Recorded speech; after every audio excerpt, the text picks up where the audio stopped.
Nuclear weapons है। पाकिस्तान के पास 140 से 150 तक न्यूक्लियर वॉरहेड्स हैं, वही इंडिया के पास। Hello friends, welcome back to my another reaction video and আমি আসিফ ফিতরাজ। আই হোপ তোমরা সবাই অনেক ভালো আছো। এন্ড আজকে যে ভিডিওটা রিয়াকশন দিব সেই ভিডিওটা অলরেডি থাম্বনেল দেখেই বুঝে গেছো আসলে কি নিয়ে বিষয়টা। আসলে তারপরেও আসলে বলি, India Pakistan nuclear weapon comparison. So friends, ভিডিওটা দেখে আসি। আর ভিডিও শুরু করার আগে বলি, যারা এখনও আমার ইউটিউব চ্যানেলটি সাবস্ক্রাইব করেননি অবশ্যই সাবস্ক্রাইব করবে, আর যারা অলরেডি সাবস্ক্রাইব করছে তাদেরকে অসংখ্য অসংখ্য ধন্যবাদ। সো ফ্রেন্ডস, ভিডিওটা দেখে আসি, লেটস সি।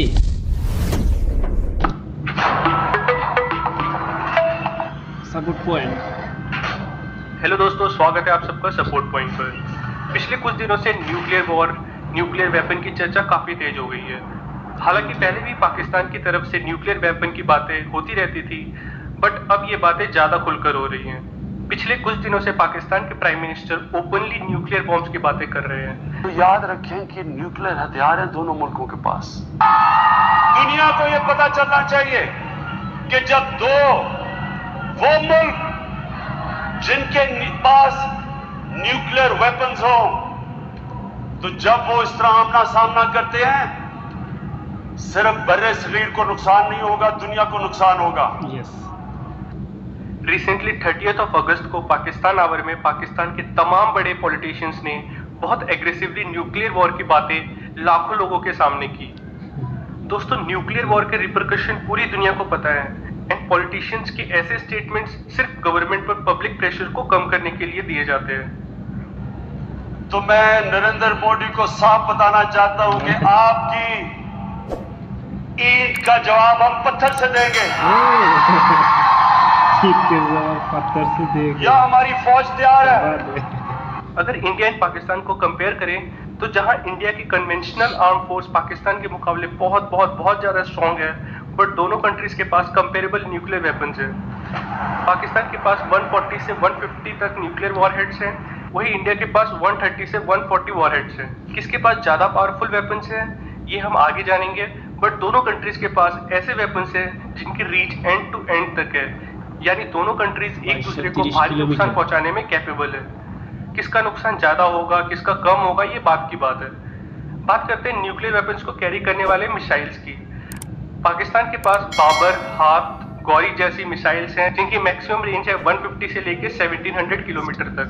वहीं इंडिया के पास पृथ्वी 1 to 3 जैसी मिसाइल्स हैं जिनकी मैक्सिमम रेंज है 150 से लेकर 600 किलोमीटर तक। लॉन्ग रेंज मिसाइल्स में पाकिस्तान के पास शाहीन 1, 2, 3 है जिसकी मैक्सिमम रेंज है 2700 किलोमीटर। वहीं लॉन्ग रेंज में इंडिया के पास अग्नि 1 to 5 सीरीज मिसाइल्स हैं जिनकी मैक्सिमम रेंज 6000 किलोमीटर है। पाकिस्तान के पास ब्रह्मोस के कंपेयर में कोई न्यूक्लियर वेपन कैरी करने वाला हाइपरसोनिक मिसाइल नहीं है, जबकि ये इंडिया के तीनों सेनाओं में शामिल है। साथ ही पाकिस्तान के पास न्यूक्लियर वेपन से बचने के लिए कोई डिफेंस सिस्टम नहीं है, जबकि इंडिया ने anti air defence system develop कर लिया है।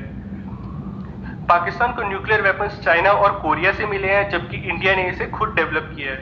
दोस्तों, नुकसान तो दोनों कंट्रीज को होगा, बट किसको ज्यादा नुकसान होगा ये हम सबको पता है।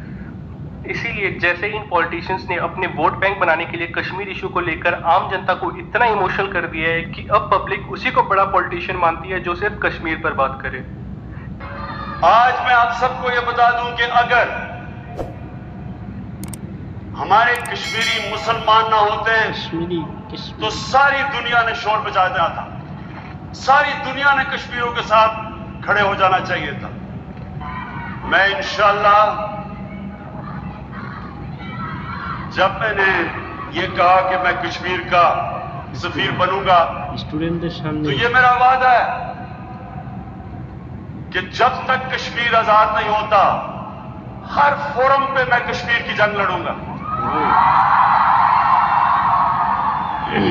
ठीक ऐसे ही जिस तरह के स्टेटमेंट पाकिस्तान के पॉलिटिशियंस दे रहे हैं न्यूक्लियर वॉर को लेकर, शायद अभी सिर्फ ये वर्बल स्टेटमेंट हो, बट आने वाले समय में ये आम पब्लिक के सेंटिमेंट्स को इस हद तक ट्रिगर कर दें कि फिर पब्लिक गवर्नमेंट को इसी बेसिस पर जज करने लगे और गवर्नमेंट के पास कोई और दूसरा रास्ता ना बचे, और फिर शायद फ्यूचर में ये पब्लिक प्रेशर गवर्नमेंट के कंट्रोल से बाहर हो जाए। इनका मैनिफेस्टो था कि मुसलमानों को या तो हिंदुस्तान से निकाल देना चाहिए या ये सेकंड क्लास सिटीजन बन के रहेंगे। बराबर के शहरी का हक इनको नहीं मिलना चाहिए। मुसलमानों को न पुरस्कृत करें और न ही उनको तिरस्कृत करें, बल्कि उनका परिष्कार करें। मुसलमानों को न वोट की मंडी का माल और न ही कोई घृणा की वस्तु समझे, उसे अपना समझे। कि जब मुसलमानों पे जुल्म होता है तो जिसको हम इंटरनेशनल कम्युनिटी कहते हैं, जो इदारे जिन्होंने इंसाफ देना होता है, जिस तरह यूनाइटेड नेशंस है, ये खामोश रहते हैं। भारत माता की जय। હિન્દુસ્તાનના પ્રધાનમંત્રી શ્રી મોદી સાહેબ અને ગરવી ગુજરાતના મોદી સાહેબ અમે આપનું અને હાર્દિક સ્વાગત કરે છે પેરિસના અંદર, અને વોરા સમાજ તરફથી 700 મુમીન છે ફેમિલી છે, અને વોરા સમાજ તરફથી ખાસ અમને હાર્દિક સ્વાગત કરે છે। અને અમારા શહેરના કીધું છે આપની જે બેગ બનાવવાની હતી એ પણ બની ગઈ। વાહ વાહ, ઇન્ડિયામાં બની ગઈ, આપણું કામ થઈ ગયું સર। न्यूक्लियर वॉर सिर्फ कहने की बात है दोस्तों, जो हो नहीं सकता उस पर ऐसे लूज कमेंट्स देने से इन्हें बचना चाहिए। तो दोस्तों आज के लिए बस इतना ही। अगर आपको वीडियो पसंद आई तो इसे लाइक करें, चैनल को सब्सक्राइब करें एंड उस बेल आइकन को दबाना ना भूलें ताकि मेरी सारी वीडियोस आप तक पहुंच सके। সো ফ্রেন্ডস, আসলে ভিডিওটাতে নিউক্লিয়ার ওয়েপনের আসলে কম্পারিজন দেখাইলো, যা আসলে আসলে একটা দেশের জন্য, শুধু একটা দেশেই নয়, বেশ কয়েকটা দেশের জন্য আসলে একটা ভয়ানক একটা অস্ত্র। আসলে যেই দেশের সাথে, যেই দেশের আসলে নিউক্লিয়ার ওয়েপনের যুদ্ধ সংগঠিত হবে, তার আশেপাশে যতগুলা দেশ আছে সব দেশগুলাই ওই নিউক্লিয়ারের তেজস্ক্রিয় রশ্মির আঘাতে আসলে জর্জরিত হবে আসলে। আর এইখানে যে নিউক্লিয়ার ওয়েপনের যে রেঞ্জ দেখাইছে, রেঞ্জগুলো আসলে ইন্ডিয়ার থেকে আসলে পাকিস্তানের রেঞ্জ ওয়েপনের, নিউক্লিয়ার ওয়েপনের রেঞ্জগুলো একটু বেশি দেখলাম, 1700 কিলোমিটার, আর সাধারণত 2700 কিলোমিটার, আরেকটা দেখলাম 2700 কিলোমিটার। আর ইন্ডিয়ার আর একটাতে দেখলাম 600, সর্বোচ্চ 600, আর আরেকটা দেখলাম 1200 না 1000 এরকম দেখলাম আসলে রেঞ্জ।